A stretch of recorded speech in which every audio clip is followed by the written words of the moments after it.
Hi everyone, it's Ran here. Welcome to my room, guys. Hope you're well today. The lighting scenario seems quite okay today, so hopefully we'll stay like that. It's a beautiful day here.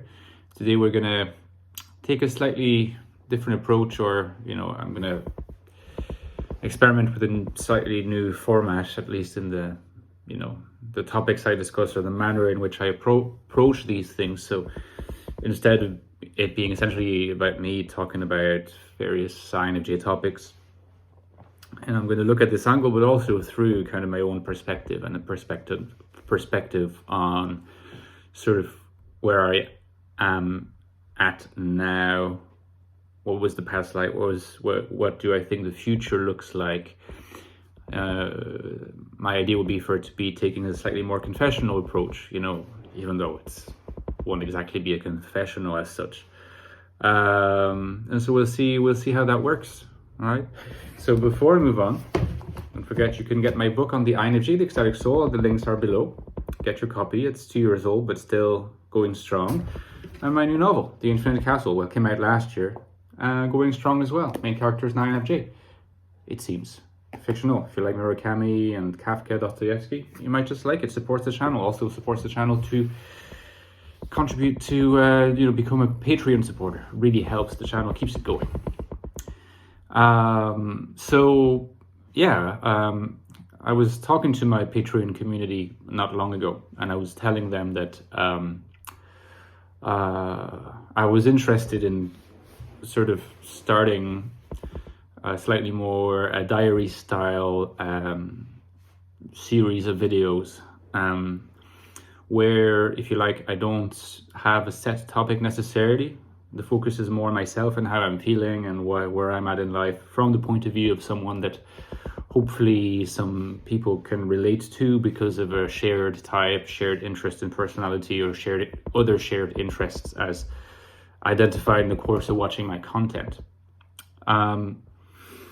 So in some sense, a more spontaneous approach to producing videos.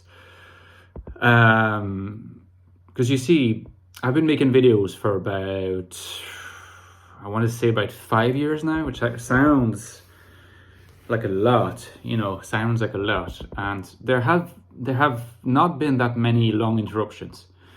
There have been interruptions, sometimes with a good few months, but the interruptions always ended, and by and large, for the last 5 years, I've been releasing videos every week, and so you can legitimately wonder, or I can legitimately wonder, how is it that I keep going when you see that a lot of people who started making videos back then have stopped doing it. Others, if you like, are still doing it because it's their job, because it's how they earn a living. It's their persona, and their bank account is linked to that as well. And you could very well say it's their passion and their means of earning their keep.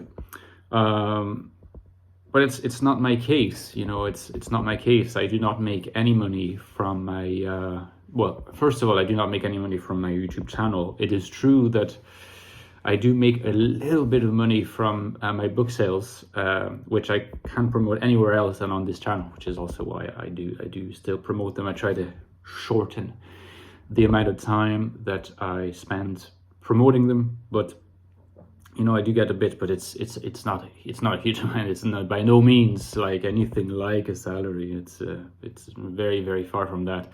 But it's always a little bit more, exactly like in the case of my Patreon Patreon channel. Support helps because it allows me just a little bit more leverage and leeway to maintain myself and find the time to record some content. But nevertheless, the question of longevity is on YouTube is a genuine one. You can obviously talk about continuity as a viewer, but continuity as a content producer is a different issue altogether. And when your channel is very much branded And it's a strength, it's a strength in some sense to be identified as an INFJ channel, offering an INFJ perspective on things, and those things typically being INFJ topics too, focused on the INFJ, not always, but the vast majority of the time. That's what I do, and that's because that's that's the identity of the channel, and it's known to be that way, and there's a lot of good aspects to it. You're instantly recognizable, and people know what you're going to be talking about. People have a sense, you're not unknown, you're not like mysterious. But at the same time, you can also kind of paint yourself into a corner a little bit. Anybody who's, in that situation, regardless of what they're talking about or where they're speaking from, is going to experience issues of this kind or challenges of this kind, which can be surmounted. But you have to be creative sometimes. You have to ask yourself the right questions. You can paint yourself into a corner because you can end up being the guy or the woman who, has made 500 videos about various INFJ topics. And, 500 videos or thereabouts is a lot of videos, it's a lot of content, it's a lot of hours, it's a lot of topics. And so to kind of reinvigorate your approach and reinvent yourself and what you're discussing, to keep your audience interesting, but also to keep yourself interesting, it's a real challenge. And I would say actually to keep yourself interested,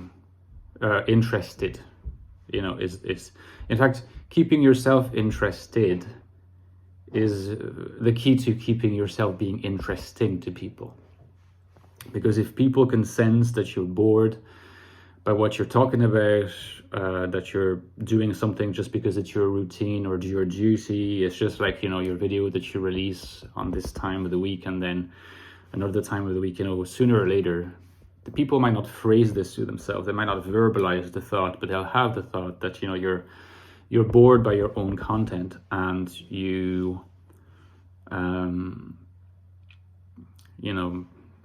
this scenario, why would people watch your content, if you're bored by it? So you always need to reinvent yourself in some way, because the interested people, people on YouTube, I think they kind of renew constantly. There's always new people on YouTube, and you can make a video on the INFJ humor, every 6 months, and people wouldn't mind because you'd always have a new audience for it.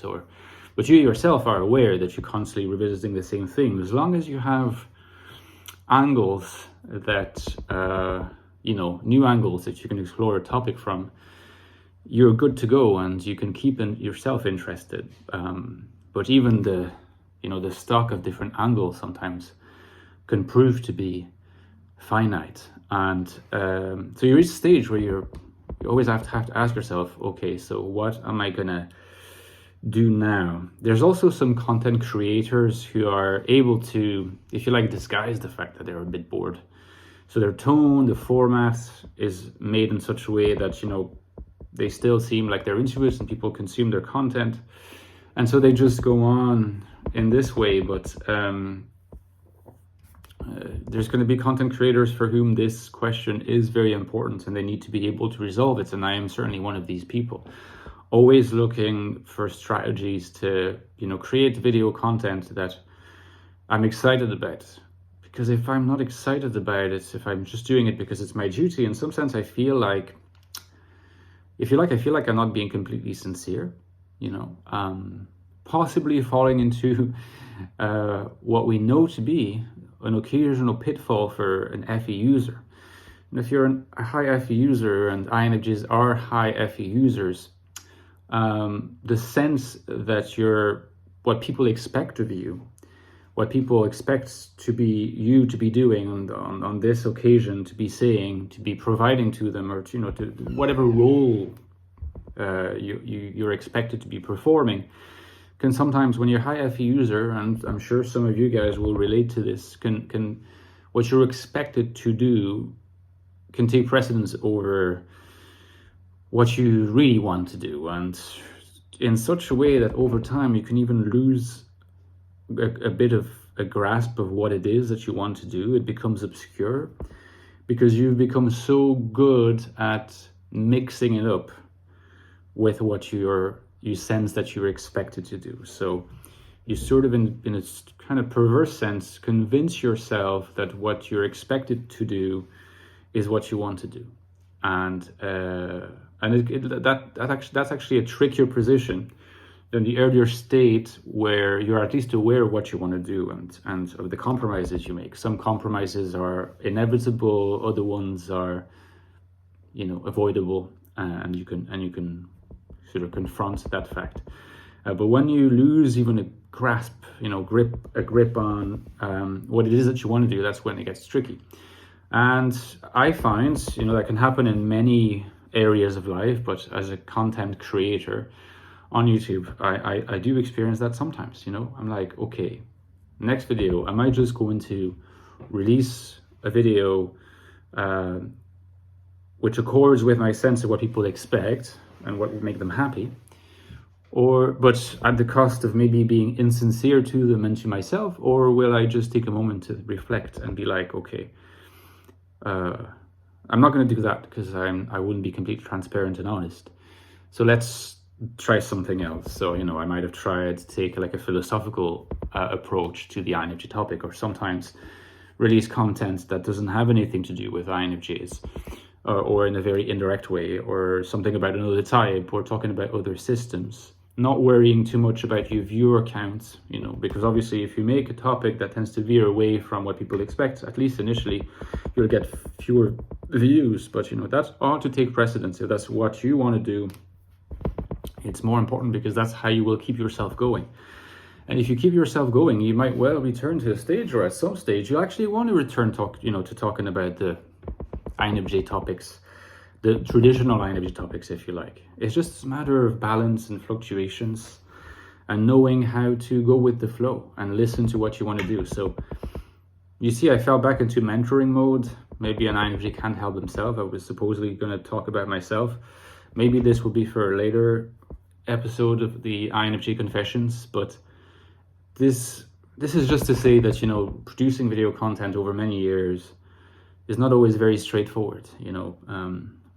If you don't kind of share with people that you go through phases where you're differently motivated, where you're differently occupied by various things, people, events, developments in the real world make demands on you, on your energy, on your time, on your interest, on your focus. And there's been many such for me, obviously, including this thing. But in fact, my wife will be here on the 19th, on Tuesday. Very much looking forward to that. Yeah, it's, you go through periods of doubt. And perhaps the fact that I'm interested in starting this series of reflections on my life, on my motivations, but also on my very practice and relationship to producing video content, producing INFJ content, personality type content. Maybe that's my way of keeping interested, taking this slightly more meta perspective, and hopefully talking about myself a bit more, because maybe in the next episode I'll talk about where I am in life at the moment. It's kind of undefined. In some sense, I've never felt more INFJ than I am feeling now, because I feel like there's something around the corner that's really significant, but I can really sense it, I can intuit it, I can NI it, but it still remains elusive and I cannot quite grasp it, and it's very frustrating. So yeah, probably we'll discuss that in the next episode of this new series. In the meantime, well, let me know what you thought of this first episode and of these spontaneous ramblings, as I will call them, at least for the time being. And yeah, I'll talk to you tomorrow, because I certainly will be here for the Sunday video, and not just because this is what I'm expected to do. Okay, see you then, guys. Take care.